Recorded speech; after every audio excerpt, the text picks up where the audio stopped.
tous et merci de nous rejoindre comme chaque jeudi pour ce rendez-vous de Monde Hasard consacré cette fois-ci à l'événement culturel Moussem autour d'Alger. Alger, où ils sont des centaines de milliers, surtout des jeunes d'ailleurs, à sortir dans les rues chaque semaine. Et ça fait un an que ça dure, tout ça, pour réclamer un changement de régime. C'est ce qu'on appelle là-bas le Irak algérien qui a conduit à la démission de Bouteflika. L'Algérie bouillonne, Alger, la ville blanche, semble sortie de sa léthargie, du moins du point de vue des Occidentaux, parce que Alger s'exprime depuis longtemps. On va essayer de le comprendre dans cette émission, justement, à travers la culture, à travers ses artistes, à travers ses jeunes, théâtre, chansons, littérature, bien entendu, art plastique, cinéma, des artistes très concernés par l'histoire de leur pays, histoire coloniale, histoire post-coloniale, jusqu'à la décennie noire. Vous savez, cette guerre civile qui, dans les années 90, a tué plus de 300 000 Algériens. On va parler de tout ça ce soir avec nos invités qui sont sur le plateau. Je les présente. Nabila Belkacem, bonsoir. Bonsoir. Merci d'être là, d'être avec nous. Vous êtes co-programmatrice de Moussem Cities Alger. C'est bien ça ? Effectivement. Voilà, on verra avec vous ce qui va se passer durant ce mois de février, qui est déjà entamé d'ailleurs. À vos côtés, Kamal Dehan. Bonsoir Kamal. On vous connaît bien, les étudiants en cinéma vous connaissent bien, puisque vous êtes professeur, vous êtes cinéaste et professeur de cinéma à l'INSA, c'est bien ça ? Voilà. Vous étiez en tout cas ? Voilà, oui, depuis un an j'ai arrêté. Et là vous avez arrêté, mais vous êtes un cinéaste algérien qui était en Belgique, enfin qui est en Belgique. Oui. En face de vous, Mohamed Iboukan, je prononce bien Mohamed Ikouban, pardon. J'étais troublé parce qu'il y a un accent circonflexe quelque part sur le deuxième A. Vous êtes directeur de Moussem, c'est ça ? Oui. Depuis le début, Mohamed ? Oui, depuis le début, donc le Moussem qui est fondé, disons, à Anvers. Il y a une vingtaine d'années. Il y a une vingtaine d'années déjà. Et donc, chaque fois est consacré à une ville arabe. Enfin, un des projets du Moussem, c'est le Moussem Cities, qui est consacré chaque année à une ville arabe, oui. Allez, avant de parler des artistes de la diaspora, des artistes d'Algérie aussi, avant de voir comment ils ressentent d'ici l'actualité, mais aussi l'histoire de leur pays, on va faire un petit focus sur la scène émergente avec Sofiane Saïdi. Vous le connaissez tous, j'imagine. C'est une des voix du rail en ce moment. Il sera d'ailleurs en concert le 28 février prochain au VK avec le groupe français Mazalda. Sofiane Saïdi, on écoute.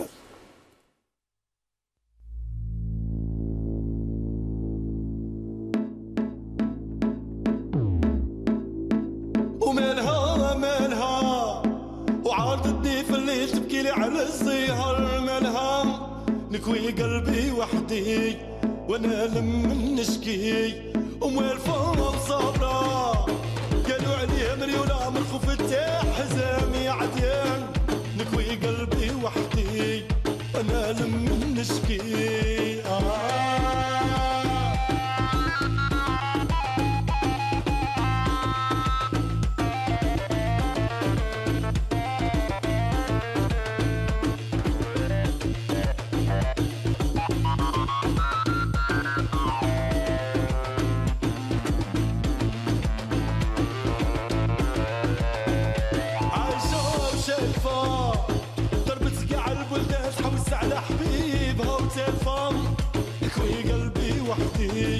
وانا لم نشكي وهاليام الدنيا صعيبه خوتي مرة تدي مرة تجيب هاليام نكوي قلبي وحدي وانا لم نشكي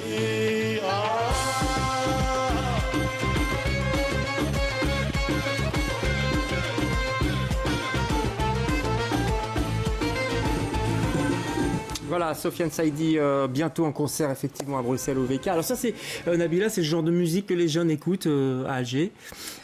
À Alger, c'est spécifiquement la musique qui vient d'Oran et de toute sa région autour. D'accord, lui, donc c'est pas tout à fait Alger. Non, c'est pas tout à fait Alger. C'est Sidi Bel Abbas, d'où il est né, d'où il est issu. C'est à 8 km d'Oran, donc c'est Oran et toute la région.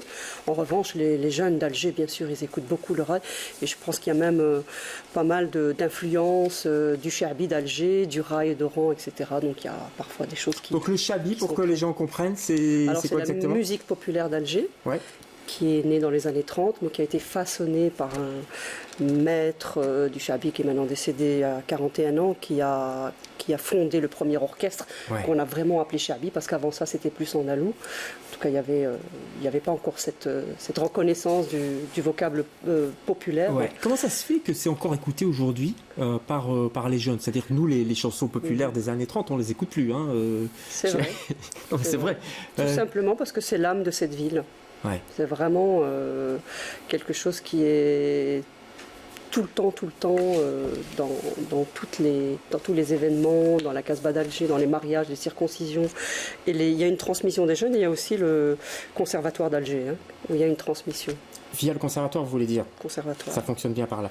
Alors, Mohamed Ikouban, vous êtes directeur de Moussem, je l'ai dit, vous avez travaillé sur plusieurs villes depuis que Moussem existe, en tout cas pour Moussem Cities. L'Algérie, on connaît pas bien les artistes algériens. J'imagine que c'était plus simple pour d'autres villes. Comment ça se fait que les artistes algériens sont peu connus ici en Belgique? Oui, parce que c'est une scène qui ne s'exporte pas bien en comparaison, par exemple, avec le Beyrouth, les Libanais, Beyrouth, le Maroc aussi, donc, l'Algérie, on a en fait deux côtés. Il y a le côté donc les artistes dans la diaspora, mais surtout en France, qui sont quand même... C'est une scène assez importante. Peut-être qu'il n'y a plus d'Algériens en France qu'en Belgique. Absolument, oui, mais là en France, ils sont quand même dans les arts visuels. Tout le monde connaît, donc, je sais pas, Zeynep Sidira, qui va représenter la France à la Biennale de Venise. Sur le plan des écrivains, il y en a énormément. Il y a aussi d'ailleurs, une des écrivains que nous avons invité, il vient de Paris, Kautar Adimi aussi. Des gens qui ont quitté, en fait, il y a beaucoup qui ont quitté, donc pendant la décennie noire aussi, qui étaient obligés de quitter. Donc dans les années 90. Dans les années 90. Les Algériens qui ont quitté, effectivement, qui sont en France, voilà, on les connaît, mais ceux qui sont là-bas, vous dites que ça ne s'exporte pas bien, comment ça se fait? Je ne sais pas, parce qu'il n'y a pas, donc j'ai l'impression, parce que je pense que mes amis algériens connaissent mieux la situation que moi, mais j'ai l'impression que quand même il y a la culture en Algérie est un peu monopolisée par l'État. Donc le théâtre national, il y a un opéra, il y a un musée et tout ça, mais ce sont tous les espaces appartiennent au ministère de la Culture. Qui appartiennent au ministère de la Culture. Et ça, c'est différent du Maroc, etc. Vous qui êtes marocain d'origine. Oui, ça c'est différent du Maroc, du fait que le Maroc n'a pas vraiment... Donc il y a les institutions officielles, mais il y a aussi une politique dans ces dernières années de soutien aussi pour certaines scènes émergentes. Par exemple, on soutient le théâtre, on soutient les artistes visuels et tout ça. Et donc c'est un peu, je pense que ça joue aussi un rôle. Le fait qu'il y a beaucoup qui ont quitté, et le deuxième facteur, c'est la mainmise de l'État sur la scène. On va voir tout de suite ça avec Nabila. Juste une question à Kamal Dehan. Vous êtes en Belgique depuis très longtemps. Vous avez un lien avec les artistes là-bas d'Algérie. Et comment ça se passe? Vous êtes d'accord avec ce qu'il dit? Ça, il ne s'exporte pas bien? J'apporterai peut-être quelques nuances. Allez-y. Déjà au début de 2 interventions, celle de Nabila par rapport à votre questionnement par rapport, disons, qu'en communauté française en Belgique, les gens ne connaissent pas les chanteurs wallons de l'époque. Oui. Mais il y a une raison forte, c'est qu'il y a une tradition orale en Algérie, c'est que les gens ne lisent pas. Justement, il y a très peu de gens qui prennent un bouquin entre leurs mains. Il y a plus regarder un film, aller voir une pièce ou écouter les gens chanter en live. Donc c'est plus une tradition d'oralité. C'est connu, les pays du Sud, c'est l'oralité. Plus on rentre en Afrique, plus ça empire. Et ça crée des liens plus forts avec et donc le lien, il est là. Parce chants. que les enfants écoutent leurs parents, au lieu d'avoir qu'est-ce que tu lis papa, qu'est-ce que tu lis maman. Non, le papa ou la maman écoute. Et maintenant, en revenant aux salles des spectacles, il y a une nuance à apporter. C'est vrai que l'État garde les principales salles, l'Opéra d'Alger, le Théâna et tout. Mais sachez aussi que les communes, elles sont énormes et nombreuses, les communes possèdent des espaces. Il y a beaucoup de cinémas qui appartiennent aux communes. Très mal gérés, mais ça c'est une autre histoire. Mais beaucoup de lieux, entre guillemets, culturels, qui ne fonctionnent plus culturellement, mais qui appartiennent aux communes. Il y a tout un débat ces derniers temps là-dessus. Et ça veut dire, attention danger, Nabila, ça veut dire que ça dépend évidemment du bon vouloir des communes, du bon vouloir du ministère de la Culture, de leur subside en fait, quoi.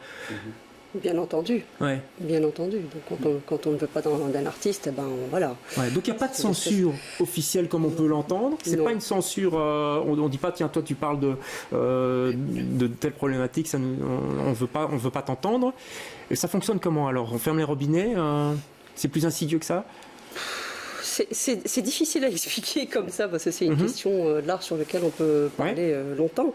Mais pour avoir une idée... disons qu'effectivement, si l'État veut subventionner un artiste ou un projet, voilà, c'est eux qui tiennent la main. Et s'ils n'ont pas envie de, donc il faut soumettre son projet au bon vouloir de l'État. C'est ça que vous voulez dire? Absolument, bien Sinon, sûr, pour la plupart des lieux. Maintenant, il y a une nuance, effectivement, pour reprendre ce que Kamel dit, il y a quand même beaucoup de nuances, c'est qu'il y a énormément de personnes qui sont indépendantes. Par exemple, certains écrivains sont édités en France ou ailleurs. Kamel Daoud, par exemple, est édité en France, mais il vit en Algérie, même s'il est un peu en quarantaine. Voilà, ça n'empêche pas. Par Barzac en Algérie. Oui. Et par Barzac, oui, qui est une Boilem Sansal, pareil. Pareil, oui, bien sûr. Bon, maintenant, il y a quand même une distribution.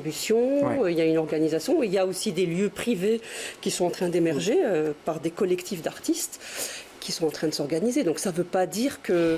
Je veux dire, le fait que effectivement, tout ça... Enfin, la plupart des lieux, en tout cas, sont sous tutelle du ministère de la Culture. Effectivement, ça veut dire que c'est eux qui choisissent. En revanche, c'est pas pour ça qu'il n'y a pas de foisonnement artistique. Voilà. Vous le remarquez aussi? Une fois, ma dernière visite à Alger, il y a aussi une scène indépendante, émergente, des espaces et tout ça qui sont. Mais ils ne sont pas aidés. Ils ne sont pas aidés, c'est ça, je pense, c'est ça. Mais donc, dans la plupart des pays du Sud, c'est comme ça. Donc les scènes indépendantes ne sont pas vraiment aidées. Et ça, donc, c'est presque aussi la même chose au Maroc. Est-ce que, en revanche, parce que vous avez dû construire cette programmation Moussem Cities, est-ce que en revanche, ils sont plus aidés chez nous? Est-ce que c'est facile d'obtenir des visas, etc. Ça a été... Non. Pas du tout. C'est aussi une des causes du fait que les artistes algériens ont un peu de mal à sortir. Mais je pense que c'est aussi le choix politique de l'Algérie depuis déjà maintenant quelques décennies. Donc ça veut dire qu'on ne sort pas? De ne pas ouvrir, c'est-à-dire que voilà, il n'y a pas un tourisme de masse. Voilà, beaucoup de gens, quand on parle d'Algérie, c'est à travers la télé, et pas toujours très positif. Et donc voilà, mais quand on débarque dans ce pays et qu'on découvre déjà la population qui est vraiment très hospitalière, on découvre plein de choses. Il y a plein de choses cachées, un peu comme à Cuba. Oui. Mais donc par rapport au visa, il y a vraiment un problème? Oui, bien sûr. Vous avez du mal à voir des artistes ici? Là, pas cette fois, je dois reconnaître, mais non, je pense parce que la plupart des artistes viennent en fait de la diaspora en comparaison avec les éditions passées et les artistes que nous avons invités. Donc vous avez du mal à voir des artistes d'Alger? Si je comprends bien. Il y a donc cette édition, c'est un peu quand même, il y a beaucoup d'artistes qui sont venus. D'ailleurs, avec Damas, c'était aussi la même chose. On a eu le même problème. Les artistes qui étaient à Damas, qui étaient basés à Damas ou à Beyrouth ne pouvaient pas voyager. Ouais. Donc, c'est pour ça qu'on avait fait même une ouverture à Beyrouth pour inviter les artistes de Damas à Beyrouth. Parce qu'ils ne pouvaient pas. Donc, ça, c'était vraiment. Non, mais c'est pour qu'on comprenne bien la difficulté de Moussem, parce que vous créez un festival avec des artistes, mais vous prenez les artistes de la diaspora essentiellement, pour ces pays-là en tout cas. C'est compliqué quand même. Ouais, c'est ça reste, de toute façon, les questions de visa, ça reste compliqué. Ce qu'on impose, la forteresse Europe, vraiment, ça devient vraiment compliqué d'inviter des artistes. Mais avec Casablanca, j'ai énormément de problèmes. Aussi. Enfin, on a tout résolu, mais... Ça vous fait rire, Kamal? C'est dur, hein? C'est complexe. C'est dur, hein? C'est un jeu de dupe aussi, ça veut dire beaucoup d'artistes se débrouillent pour avoir une carte séjour en France et ils vivent à Alger ou à Annaba ou au Oran ou au Maroc et ils arrivent à être passage et les gens apprennent qu'eux ils disent de telle période à telle période je serai à Paris. Ça n'a pas l'air facile. Mais objectivement c'est cette difficulté pour beaucoup de pays du tiers-monde et aussi non européens. D'avoir des visas, ça c'est un truc classique, mais ça concerne tout le monde. C'est la petite dame qui doit aller voir son fils qui travaille en Belgique. Bien sûr, pas que les artistes. Pas que les artistes, c'est pas en relation avec l'artiste. Qu'est-ce qui se passe avec l'Algérie? Vous dites on ne connaît pas l'Algérie à part les films, etc. En 1962, indépendance, c'était l'utopie. Voilà, tout était possible. Hein. Non, mais c'est vrai, quoi. Vous avez connu ça. Vous m'avez dit que vous avez connu l'Algérie française quelques mois. Il a fallu déchanter. On a déchanté après. Je vous renvoie, parce qu'il y a un truc de cinéma, je suis cinéaste. Ouais. Un jour, j'ai vu un film fait par Marceline Loridan, de réputation. C'est la femme du récivant, cinéaste qui a fait l'écran. Donc elle a un vécu. Bon, elle a pris fait et cause pour les Algériens pour leur indépendance. Et elle a fait un film qui est caché. Il y a une copie à la Cinémathèque. Moi, je l'ai vu à Chaillot, quand Jean Rouch m'a invité, avec un film que j'ai fait, plus son film à elle. Il y a d'une intelligence que Dieu et son âme, comme dirait l'autre, le grand anthropologue cinéaste, pour comparer les deux films, ce qui se passait en Algérie. Et elle a fait un film, ça s'appelle Algérie, année zéro. Vous croyez que vous êtes en Suède, des projets qui sont portés par les gens avec des mégaphones en train de parler aux paysans, des Algériens. Nous allons faire ça. C'est un programme ultra moderne. C'était l'utopie. Les gens vivaient l'utopie et les gens physiquement existaient, ces cadres algériens qui ont fait la guerre et tout. Ils existaient. Il y avait des gens d'esprit. On peut vous citer des écrivains de l'époque qu'on a bannis après, on leur a jamais donné de responsabilité et qui écrivaient une des plus belles plumes françaises. En France, on considère. Donc il y a une Maldonne, ça s'appelle la Maldonne en 62. Bon, je ne vais pas faire politique, peut-être c'est pas le plateau pour ça, mais il y a une Maldonne. Il s'est passé quelque chose où des gens se sont accaparés le pouvoir, disons autorité, qui ne sont pas les bons, voilà. Il y a beaucoup de gens, effectivement, autour du pouvoir en Algérie, c'est compliqué. Hein. Les islamistes, ils sont là aussi. En ce moment, ils ne facilitent pas le travail pour les artistes. Nabila, comment ça se passe avec eux ? Écoutez, les islamistes, politiquement, ils ont été à la fois, je dirais, éradiqués et récupérés. C'est complexe, hein, ce que je dis, mais c'est ça. C'est-à-dire qu'ils n'ont plus de poids politique. Et en même temps, ils ont été récupérés. Récupérés comment ? Récupérés parce qu'ils ont été, comment dirais-je, subventionnés pour descendre des montagnes. Voilà, ils ont été subventionnés. Donc certains se sont un petit peu perdus dans des histoires commerciales et d'autres, qu'on dit modérés, ont eu, voilà, un petit peu... Alors, est-ce que ça freine la création artistique en Algérie ? Non, pas du tout. Et puis la population est bien consciente et lucide de... Vous savez, il y a eu presque 300 000 morts. Hein. Ils ne veulent plus recommencer ça. Hein. Non, ça reste ça. Les islamistes, la décennie noire, ça a marqué. Voilà, quand ils sont arrivés dans les manifestations, ils ont quand même été beaucoup écartés par la population. En disant, voilà, nous... Indésirable, on ne veut plus de ça. On ne veut plus de ça, voilà. Allez, il y a des choses quand même en route. On va regarder quand même, puisque vous êtes là, un film qui est assez mythique. On va regarder une bande-annonce, pas longtemps, parce que c'est une vieille copie, ça date de 1975. C'est la Palme d'Or d'ailleurs au Festival de Cannes en 75. C'était Mohamed Lagdar Amina, Chronique des années de Braise. Vous l'avez vu combien de fois ce film ? Oh, plusieurs fois. Allez, on regarde.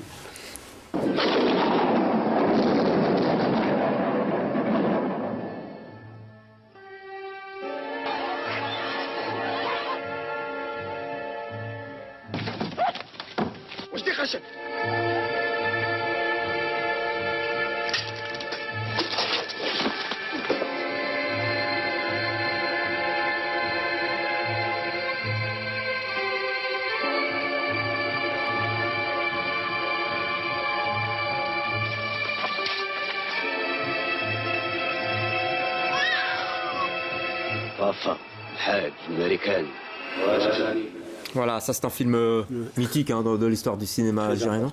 Oui. Très très important. La Palme d'Or à Cannes, c'est important, mais le cinéaste aussi, il a été directeur du Centre national du cinéma. C'est un type qui tenait une caméra au maquis, c'est-à-dire le côté frontière tunisienne et dans le maquis, et que le célèbre... c'est important de lui rendre hommage parce qu'il est décédé, un grand monsieur breton qui a pris fait cause pour l'Algérie, qui est mort il n'y a pas longtemps. Qui ça ? C'est René Vautier. Le fameux René Vautier, qui a été croix de guerre. Hein. Il avait 16 ans pendant la guerre mondiale à l'époque, et qui a formé Lagdar Amina et d'autres cinéastes au maquis.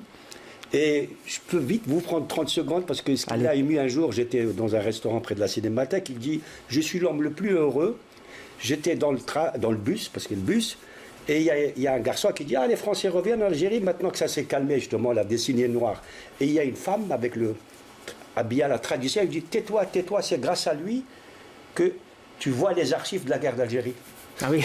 C'est beau. Oui, c'est très beau, oui. Il a archivé la guerre d'Algérie. Exactement. C'est un film qu'on peut voir d'ailleurs dans le cadre de votre festival. Hein. au cinéma Nova. Ce sera demain à 21h, cinéma Nova, pour voir ce film qui reste exceptionnel. Il avait été tourné dans une oasis Lagdar, je crois, si je ne m'abuse. Ouais, on va regarder un autre film, parce que le cinéma est assez important. Ils peuvent peut-être faire aussi avancer les choses. On a parlé de la scène, des arts plastiques, mais il y a un cinéaste qui s'appelle aussi Mohamed Lagdar. Il y a beaucoup de Lagdar c'est vrai, hein, en Algérie. Ici, c'est Tati, c'est un voyage à travers l'Algérie. C'est pas le fils de Jacques Tati. Hein. Non, mais ça pourrait. Ça pourrait. Allez, une idée magasin Tati. Allez, il a traversé l'Algérie pour essayer de comprendre comment le sentiment amoureux était perçu dans les campagnes algériennes. On regarde.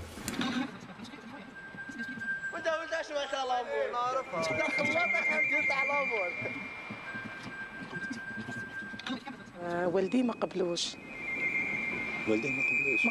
ايه قالوا ما جيبلناش وحده كحلوشه صح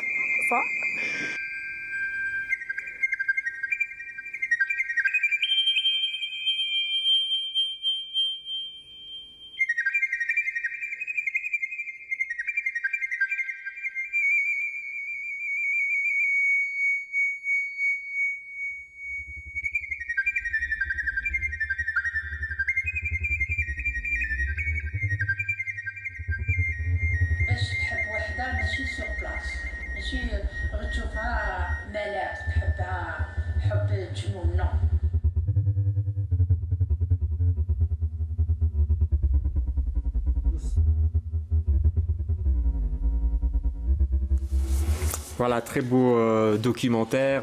C'est un documentaire, je dis ça parce que vous travaillez sur le cinéma du réel. On parle facilement de l'amour en Algérie, aujourd'hui, je veux dire publiquement, et comment évoluent les mœurs aussi. C'est très, je pense que là, il parlait de la culture orale tout à l'heure. Je ne pense pas qu'en Algérie, on parle de l'amour par rapport à la vision occidentale. Oui. En revanche, oui, on peut en parler avec beaucoup de métaphores. Mm-hmm. C'est-à-dire, on peut en parler dans la musique, par exemple, oui. dans le charbi dont je parlais tout à l'heure. Voilà, c'est très différent. C'est une société quand même très conservatrice. Ouais. Et justement, conservatrice. Et donc, sur les questions un petit peu plus tendues, sur l'homosexualité, par exemple, ou l'avortement, comment ça se passe L'avortement, il n'est pas institutionnalisé. Non, mais je pense que les gens le font quand même. Oui. Oui, j'ai assisté à une histoire un jour où j'étais vraiment stupéfaite. Oui, ça se fait régulièrement, sans problème. De quoi? L'avortement? L'avortement. D'accord, oui, forcément. Voilà. Donc, caché, mais oui. Voilà. Vous vouliez réagir par rapport à l'homosexualité, peut-être au Maroc? Moi, j'ai pas le droit de dire les noms, mais il y a des grands cadres de l'État algérien. Tout le monde sait que c'est des homosexuels en train de diriger des grosses boîtes de l'État. Ouais. Non, mais ça, c'est tant mieux, j'allais dire. Mais est-ce que c'est toléré? Est-ce que c'est interdit? Oui, mais on ne les agresse pas. Ils existent, ils se baladent, ils sont à leur manière et tout, on le voit. On dit c'est le mauvais esprit qui a travaillé son cerveau, des conneries comme ça. Mais fondamentalement, il n'y a pas ce qu'on appelle des règlements de compte où on tape sur eux. Il n'y a pas de répression. Donc ça va. Il nous reste très peu de temps. Moi, je voudrais un petit mot quand même, Mohamed Iqouben, sur vos craintes par rapport à l'avenir de Moussem. Moussem a été créé, vous l'avez dit, à Anvers. C'était au début pour faire un petit peu répondre au Vlaams Blok à l'époque qui montait. Vos subsides vont être amputés de 6%. Est-ce que vous vous sentez menacé? Menacé, je ne sais pas. Donc, je pense, concernant les coupures de budget de 6%, c'est comme tout le monde en Flandre en ce moment-là. Donc, c'est à partir de cette année, l'année prochaine. Après, voilà. C'est quoi l'avenir de Moussem dans ces circonstances-là? Vraiment, je ne sais pas pour le moment parce qu'on attend encore, la vision du nouveau ministre de la Culture. Ouais. Monsieur Yann Yambon. Oui, Monsieur Yann Yambon. Ouais. Donc, le discours actuel, c'est surtout un focus sur l'identité flamande, mais on ne sait pas encore ce que c'est vraiment. Mais ça, est-ce que justement, il y a une politique culturelle qui se referme, qui se resserre un petit peu autour de l'identité flamande? Ça fait pas peur aux organisateurs de Moussem? Oui, bien sûr. C'est pas, peut-être, je sais pas, nous, on se considère aussi comme flamands, qu'on fait partie de l'identité flamande. Hein, ça, c'est clair. Ouais. Mais est-ce que le nouveau ministre... Mais ça, c'est vous qui dites ça. Mais est-ce que Yann Yambon dit ça? Non, mais c'est à lui de toute façon, pour nous... Mais vous êtes inquiet ou pas? Oui, bien sûr que je suis inquiet. Parce que les deux, il n'y a pas que seulement les questions, il ne s'agit pas que du subside, il s'agit aussi du projet d'avenir pour la Flandre et pour la Belgique. Ouais. Qu'est-ce qu'on veut? Est-ce qu'on veut une Flandre et une Belgique qui est culturellement diverse? Est-ce qu'on veut s'enfermer dans toutes sortes de communautarisme, qu'il soit marocain, qu'il soit flamand, qu'il soit... Donc c'est ça la question qui se pose. Quel projet est-ce qu'on veut pour la société d'avenir? C'est ça. Et la Flandre, elle est diverse. Anvers, c'est 51% de la population. À Anvers, je ne parle pas de Bruxelles, et 51% de la population n'est pas d'origine européenne, n'est pas d'origine étrangère déjà. Donc c'est ça dans les villes, c'est déjà cette réalité-là. Est-ce qu'on va reconnaître cette réalité? Est-ce qu'on va le nier? Donc c'est ça. En tout cas, votre combat, il a commencé en 2001. Il est loin d'être achevé. Hein. Donc, et l'autre problème, c'est de l'instrumentalisation de la culture. Donc ça peut être un deuxième problème, si on veut instrumentaliser l'art et la culture. Allez, on va être attentif à tout ça. Merci en tout cas d'avoir participé à cette émission. Donc je rappelle, Moussem City, c'est Alger en ce moment. C'est pendant un mois, depuis début février jusqu'à fin février. Vous avez tout. On a brossé un tableau large, mais il y a des arts plastiques, il y a la littérature, Beaux-Arts participe, les différents théâtres. Souad Massi sera là, l'architecture, enfin écoutez, allez sur le site de Moussem Cities Alger, vous trouverez tous les renseignements. Merci infiniment d'avoir participé à cette émission. Quant à nous, on se retrouve jeudi prochain pour un autre Monde des Arts. Bonsoir. Merci.